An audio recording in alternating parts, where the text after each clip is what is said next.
So each week at Business at Breakfast, one of the members gets the opportunity to share with the group further insights into their business and tell us a little bit more about what it is that they do. Most of the time, nobody knows in advance. I just pull someone straight out of the crowd. Let me see. Where did you go? Where did you go? Where did you go?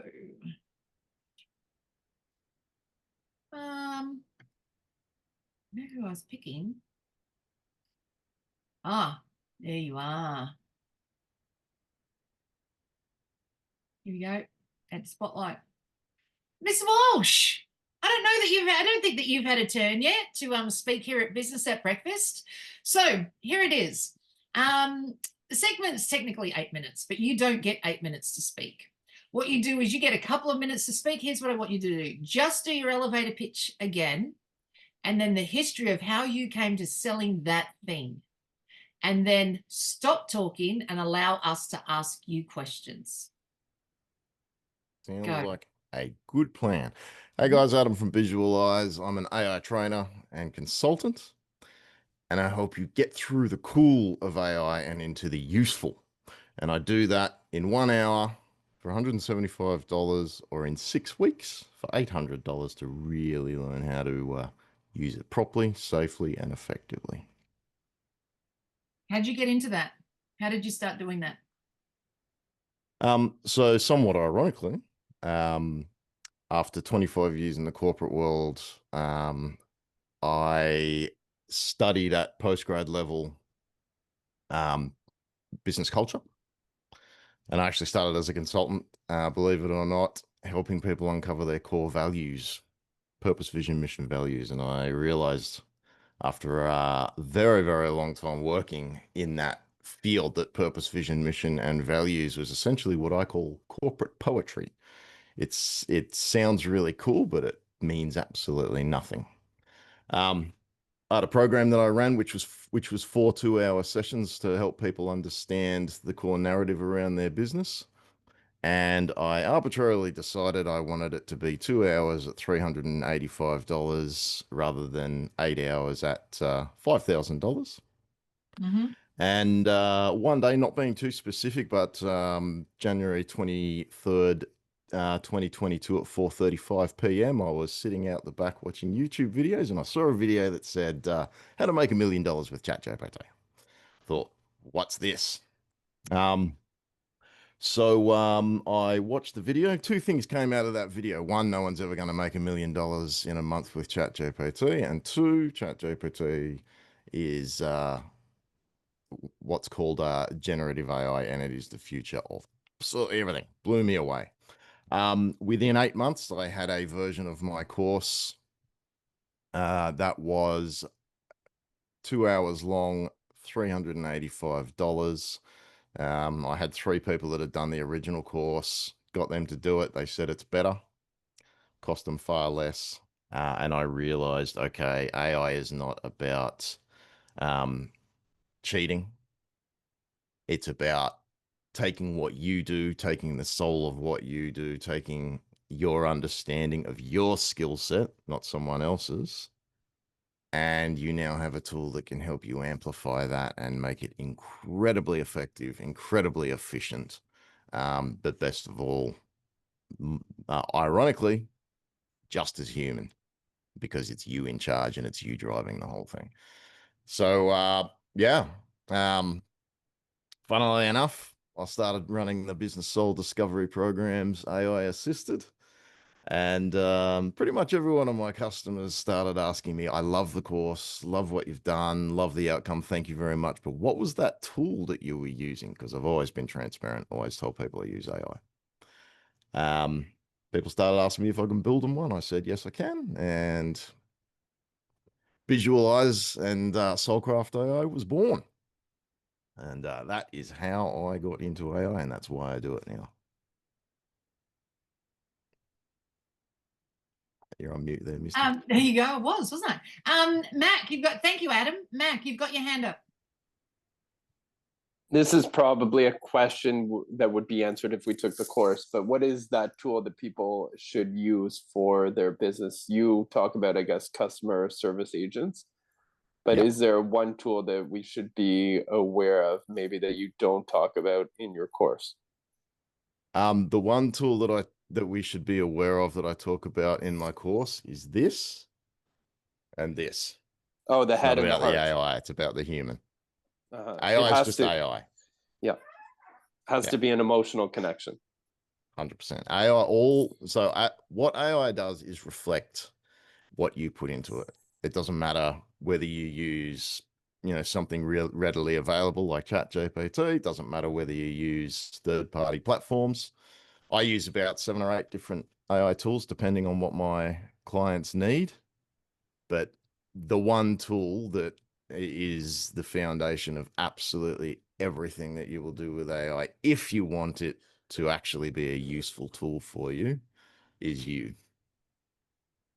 I had an epiphany about AI yesterday, right? Mhm. So my children have started saying things like, they're 13 and 15, right? Now I don't use AI, but I found out Simon does. And then the boys will say, well, I ran it through chat. And I've gone, so one of the boys had said something a couple of weeks ago about a plumber earns more money than a roofer.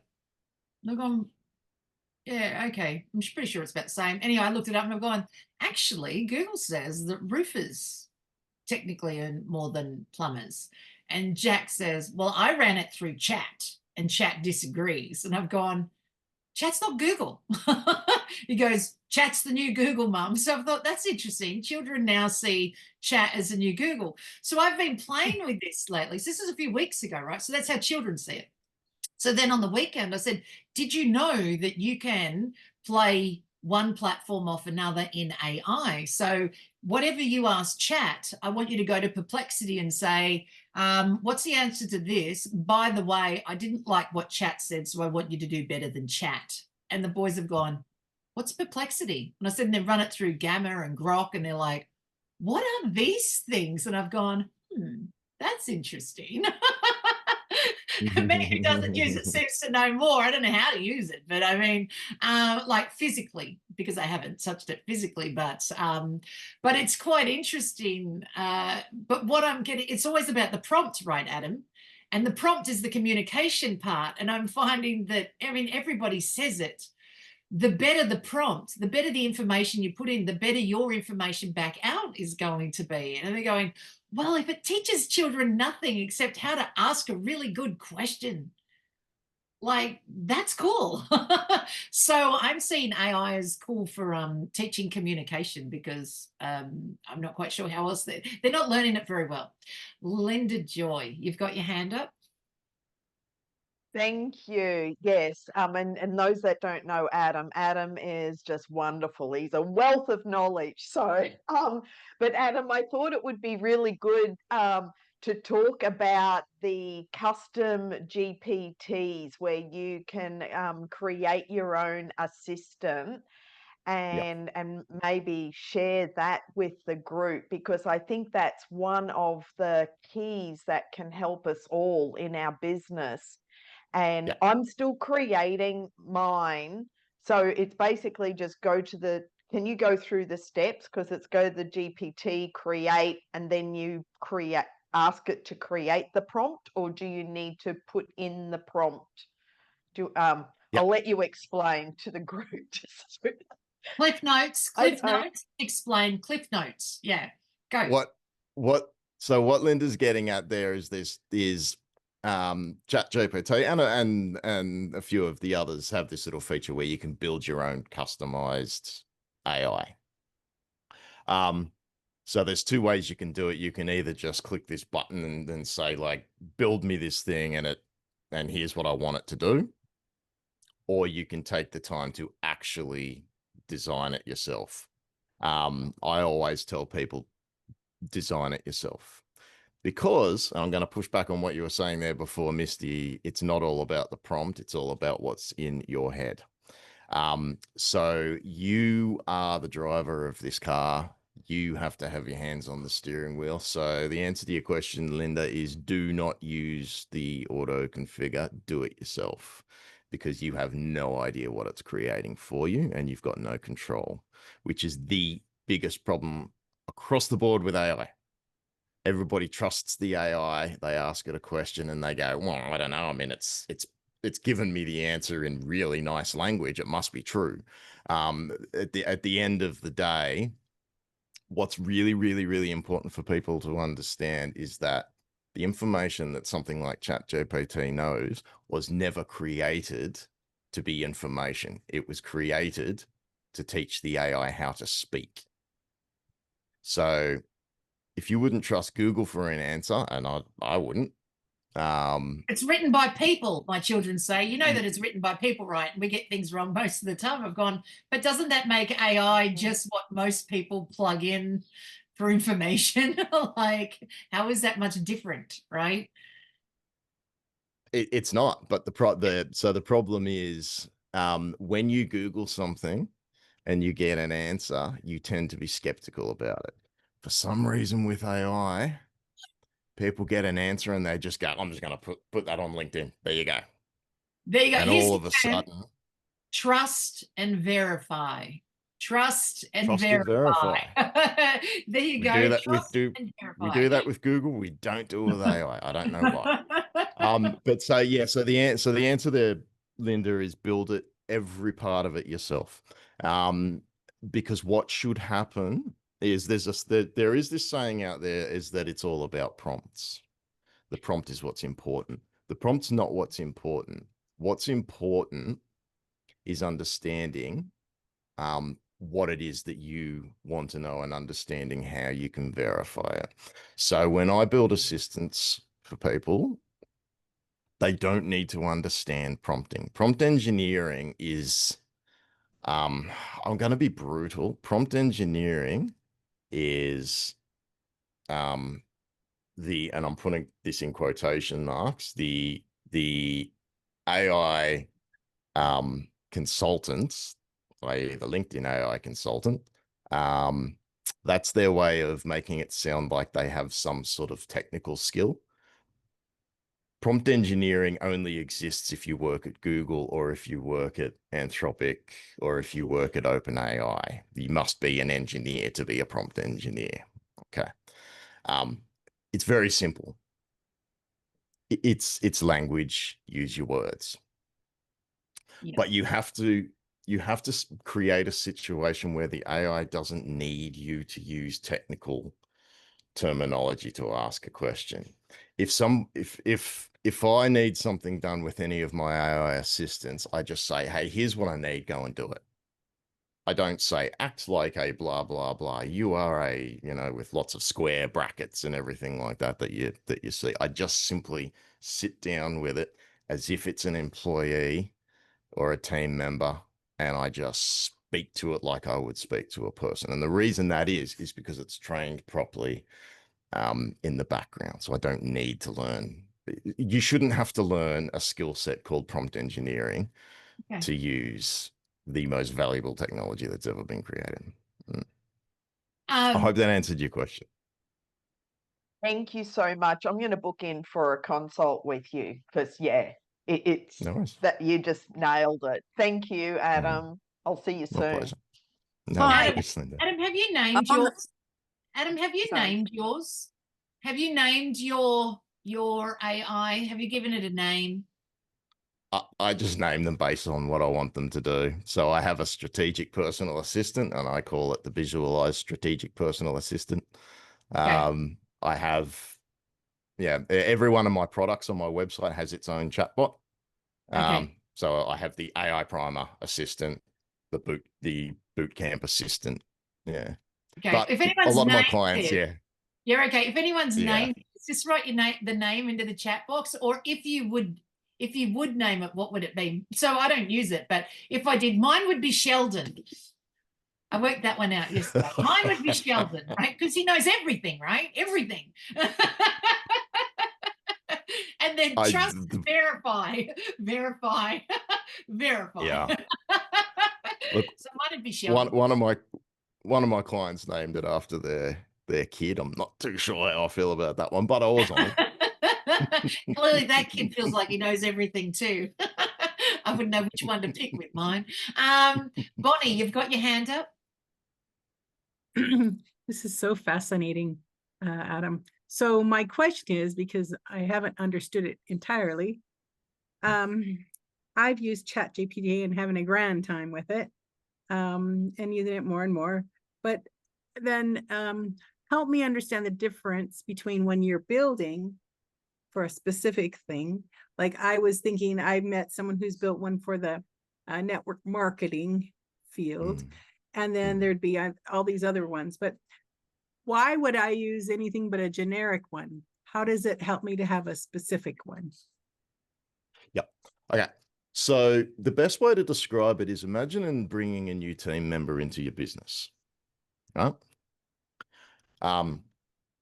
Let's say you've decided you need an account manager or a sales manager like Misty, right? You don't bring them into the business and just say, right, you're a sales manager, off you go. What you do is you sit them down and you say, here's my business. Here's what my business is about. Here's the products I sell. Here's why we sell them. Here's the way that we sell them. This is our industry. These are our customers. These are our strengths. These are all the things that are going to help you really be able to talk about the strengths of our business and ultimately make that sale, right? And so you train them on that stuff. When you use generic AI, what you are doing is you are using, somebody estimated that we've been training AI for about 180 years, which is about right, because there's all, books and things like that that have been scanned in there that were written, 180 years ago, something like that. When you ask generic AI a question, what you're doing is you're putting it out there to the world, and every single person who has the slightest opinion on it is getting a chance to give you an answer, and you have no idea what the mix is. When you train the AI, what you're doing is you're saying to it, here's what I want to know, and here's how I want it presented to me. And these are the things that I believe. But more importantly than that, what you can do is you can train it on, only look at these particular sources, only look for information in these areas, show me who wrote it, show me where it came from. So generic AI is just everybody in the world's opinion. Basically, trained AI is very, very specific. Okay. And yeah. Okay. Hope that answers your question. Yeah. Thank you. Excellent. Excellent. Well, thank you, Adam. Matt, you had your hand up before, but I'm not sure if you've got answered somewhere. Yeah, I mean, I don't want to take up more time, but it feels like I need a drink right now. That was a comment that I'm coming with, but you won't be providing that, will you? Drinks? I know it's early in the morning for you, but here it's in the evening, so it's kind of happy hour. It's never too early. That's true. It's 5 o'clock somewhere. If people you're say, awake, right? you're good to go. Of course. I think we're considered the fun-loving ones in the world. Like, we're just good to go. Yeah, of course. But the idea, really, I'm having trouble wrapping my head around, is this idea of it's not cheating. And yeah, that's hard for me right now to understand, because really it's taking away certain things or creativity I see. I mean, I'm not necessarily a naysayer of it. I just want to figure out whether it makes sense for my business or whatever. So okay. So the easiest way to address that one, because that's really, really common. The easiest way to address that one is, do you send letters to people in the mail anymore? No, not really. What is mail? So you go back to, let's say, when you were in your early teens. Okay. How would you have built a business network back then?